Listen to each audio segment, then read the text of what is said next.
ഇന്ന് എൻ്റെ ഇക്കാക്കാടെയും ഫ്രണ്ടിൻ്റെ അമ്മയുടെ ബർത്ത്ഡേ ഫംഗ്ഷന് ഞങ്ങൾ വിളിച്ചിട്ടുണ്ടായിരുന്നു കേട്ടോ. അപ്പോൾ ഞങ്ങളിപ്പോൾ പോകാൻ റെഡി ആയിട്ടുണ്ട്. അപ്പോൾ രാത്രിയായിട്ട് ഞങ്ങൾ എത്താൻ ഇവിടെ കുമ്പളങ്ങിയിലായിരുന്നു. അങ്ങനെ ഞങ്ങളിപ്പോൾ കാറിൽ ഉമ്മയും വാപ്പയും ഞാനിക്കാക്കയൊക്കെ കൂടി അവിടെ എത്തിയിട്ടുണ്ടായിരുന്നു. അപ്പോൾ അവിടെ എത്തിയപ്പോൾ നല്ല രസം ഉണ്ടായിരുന്നു കേട്ടോ. കുറേ ഫുഡൊക്കെ ഉണ്ടായിരുന്നു. അങ്ങനെ ഞാൻ ആദ്യം തന്നെ സ്റ്റാർട്ടറായിട്ട് ഡ്രിങ്ക് കുടിച്ച് പിന്നെ കുറേ സാധനങ്ങളൊക്കെ ഞാൻ ഇങ്ങനെ കഴിച്ചായിരുന്നു കേട്ടോ.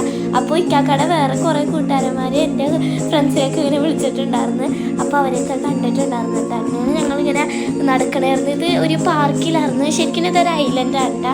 അങ്ങനെ ഞാൻ അതിൻ്റെ ഇടയിൽ കുറേ സാധനങ്ങളൊക്കെ തിന്ന് വയറിറച്ചാണ് ഞാൻ രാത്രിയിൽ ഡിന്നറായിട്ട് നൂഡിൽസാണ് കഴിച്ചത്. പിന്നെ ഞാൻ ലാസ്റ്റ് ഐസ്ക്രീമും ഉണ്ടായിരുന്നു. വേറെയും കുറേ സംഭവമൊക്കെ ഉണ്ടായിരുന്നു. അതിന് ഞാൻ അതൊക്കെ കഴിച്ച് അവിടെ ഇരുന്നിട്ടാ. പിന്നെ ഞങ്ങൾക്ക് ഗിഫ്റ്റും ഉണ്ടായിരുന്നു. കുറേ പേർക്ക് ഗിഫ്റ്റൊക്കെ കൊടുക്കണ്ടായിരുന്നു. അങ്ങനെ ഞാൻ പോകണേണ് വീട്ടിലേക്ക്. അപ്പോൾ ഇത്രയുള്ള നമുക്ക് അടുത്ത വീഡിയോ കാണാം. ബൈ.